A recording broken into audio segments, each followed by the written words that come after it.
हरे कृष्णा। रिचा एस्ट्रोविजन में आप सभी का एक बार फिर से स्वागत है। आज हम फिर से एक बहुत ही इम्पॉर्टेंट टॉपिक पर बात करने वाले हैं और वो है कि अगर किसी व्यक्ति को बर्थ चार्ट में बृहस्पति की खराब प्लेसमेंट की वजह से परेशानियों का सामना करना पड़ रहा है तो किन रेमेडीज़ को अपनाकर हम बृहस्पति के शुभ फलों को जीवन में बढ़ा सकते हैं। और इसके साथ ही आज के इस वीडियो में हम ये भी जानेंगे कि बृहस्पति की किस तरह की रेमेडीज़ को करके हम अपने जीवन में परमानेंट वेल्थ यानी कि दीर्घकालिक संपन्नता को प्राप्त कर सकते हैं। तो आइए शुरुआत करते हैं। देखिए, जैसा कि हम जानते हैं बृहस्पति ग्रह रिप्रेजेंट करता है ज्ञान को, आध्यात्मिकता को, पद प्रतिष्ठा को, मान सम्मान को, संतान को और परमानेंट वेल्थ को भी। बृहस्पति ग्रह को परमानेंट वेल्थ का एक बहुत बड़ा कारक माना जाता है। तो हमारे शास्त्रों के अनुसार भी अगर बृहस्पति ग्रह बर्थ चार्ट में योग कारक होकर वेल प्लेस्ड हो तो इसे एक राजयोग के बराबर माना जाता है। बृहस्पति ग्रह को जीवन में परमानेंट वेल्थ का कारक भी माना जाता है। और बहुत से व्यक्तियों के बहुत से ऐसे व्यक्तियों के बर्थ चार्ट्स के एनालिसिस करने पर कि जिनके जीवन में पीढ़ी दर पीढ़ी जो है परमानेंट वेल्थ चली आ रही थी, ऐसे व्यक्तियों के बर्थ चार्ट्स के एनालिसिस पर मैंने पाया कि उनके बर्थ चार्ट्स में जो बृहस्पति और चंद्रमा की जो प्लेसमेंट थी वो बहुत अधिक शुभ थी। तो हालांकि दूसरे ग्रह भी हैं जो कि बहुत अधिक धन संपदा व्यक्ति को प्रदान कर सकते हैं, जैसे कि राहु। तो राहु ग्रह को बहुत अधिक धन संपदा देने का एक बहुत बड़ा कारक भी माना जाता है। और उसी तरह से राहु ग्रह जैसे सडन वेल्थ का एक बहुत बड़ा कारक है, उसी तरह से सडन लॉसेस का भी एक बहुत बड़ा कारक माना जाता है। और राहु के द्वारा दी गई धन संपदा, दौलत, पैसा जो है वो सांप सीढ़ी के खेल की तरह है। जिस तरह से राहु अचानक बहुत अधिक धन संपदा, पैसा किसी को दे सकता है, उसी तरह से छीन भी सकता है। और दूसरी ओर बृहस्पति ग्रह यदि बर्थ चार्ट में वेल प्लेस्ड होकर धन भावों से किसी भी तरह से संबंध बनाकर कोई अति शुभ योग बना रहा हो तो ये व्यक्ति के जीवन में परमानेंट वेल्थ की एक बहुत बड़ी वजह हो सकती है। तो इसके साथ ही मैं ये भी कहना चाहूँगी कि अगर हम ऐसा पाएँ कि किसी व्यक्ति के बर्थ चार्ट में जुपिटर की खराब प्लेसमेंट की वजह से उसे परेशानियों का सामना करना पड़ रहा है, नेगेटिव फलों की प्राप्ति हो रही है, तो हमें बर्थ चार्ट में चंद्रमा की प्लेसमेंट का एनालिसिस ज़रूर करना चाहिए। क्योंकि जो बृहस्पति है, जुपिटर है, वो चंद्रमा की राशि कैंसर साइन में ही एग्जॉल्टेड माना जाता है, 4 नंबर की राशि में एग्जॉल्टेड माना जाता है। तो अगर चंद्रमा बर्थ चार्ट में वेल प्लेस्ड है, उसी स्थिति में हमें बृहस्पति के शुभ फल प्राप्त होने की संभावना जो है वो जीवन में अधिक रहती है। क्योंकि देखिए, चंद्रमा का शुभ होना बर्थ चार्ट में बहुत अधिक ज़रूरी है अगर हम जीवन में बृहस्पति से शुभ फलों की उम्मीद रखते हैं। क्योंकि देखिए, चंद्रमा का शुभता से प्लेस्ड होने का अर्थ जो है मन की शुभता के साथ भी है। क्योंकि चंद्रमा जो है वो हमारी इमोशंस को भी रिप्रेजेंट करता है, हमारी भावनाओं को भी रिप्रेजेंट करता है। और दूसरी ओर अगर बर्थ चार्ट में चंद्रमा के ऊपर बहुत अधिक पाप ग्रहों का प्रभाव है, चंद्रमा अगर बर्थ चार्ट में एफ्लिक्टेड है, तो इस बात की प्रबल संभावना है कि व्यक्ति जो है उसका मन जो है वो कलुषित हो सकता है।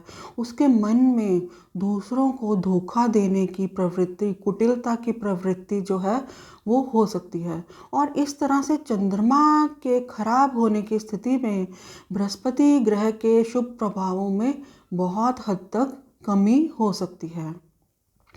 और अक्सर मैंने ये पाया कि चंद्रमा अगर बर्थ चार्ट में अफ्लिक्टेड हो तो व्यक्ति के जीवन में जो है बहुत ज़्यादा परेशानियां बढ़ने की संभावना भी रहती है। और चंद्रमा के खराब होने की स्थिति में हम बृहस्पति से कुछ बहुत अच्छे फलों की उम्मीद नहीं कर सकते, क्योंकि खराब चंद्रमा कुटिलता, दूसरों को धोखा देने की प्रवृत्ति को भी रिप्रेजेंट करता है। और गुरु को दूसरों को धोखा देने की प्रवृत्ति जो है वो बिल्कुल भी रास नहीं आती। और इसी तरह से बहुत बार मैंने बर्थ चार्ट में एग्जॉल्टेड जुपिटर उच्च के बृहस्पति होने पर भी लोगों को बहुत सी परेशानियों का सामना करते हुए देखा, क्योंकि उस स्थिति में बर्थ चार्ट में जो है चंद्रमा की जो प्लेसमेंट है वो खराब थी।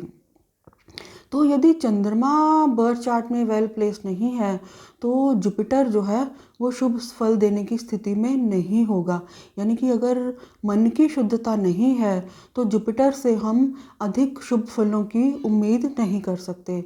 और अगर बर्थ चार्ट में जुपिटर जो है वो एग्जॉल्टेड है लेकिन चंद्रमा की प्लेसमेंट खराब है, उसकी प्लेसमेंट जो है अगर वो नेगेटिव है, तो सबसे पहली स्थिति व्यक्ति के जीवन में ये हो सकती है कि व्यक्ति की बॉडी में वाटर रिटेंशन की वजह से वेट गेन होने की टेंडेंसी उसके बॉडी के अंदर हो सकती है।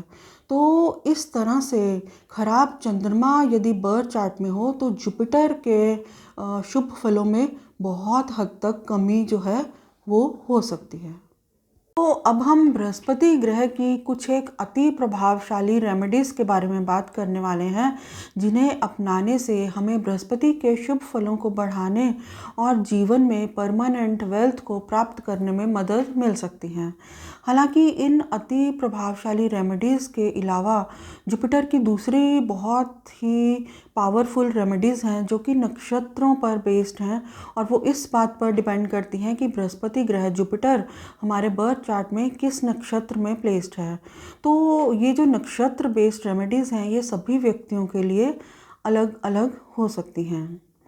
तो अब हम बात करने वाले हैं कि अगर मान लीजिए किसी व्यक्ति के बर्थ चार्ट में जुपिटर बहुत ही ख़राब स्थिति में है, कोई श्रापित दोष अगर बर्थ चार्ट में बना रहा है या कैप्रिकॉर्न साइन में है और उसके ऊपर दूसरे बहुत से पाप ग्रहों का प्रभाव भी है, यानी कि बृहस्पति नीच भी है और उसके ऊपर दूसरे बहुत से पाप ग्रहों का प्रभाव भी है, तो उस स्थिति में जो अति प्रभावशाली रेमेडी है वो है गजेंद्र मोक्ष का निरंतर पाठ। तो गजेंद्र मोक्ष के निरंतर पाठ से हम जुपिटर की जो अफ्लिक्शन है उसको कम करने में हमें बहुत अधिक मदद मिल सकती है।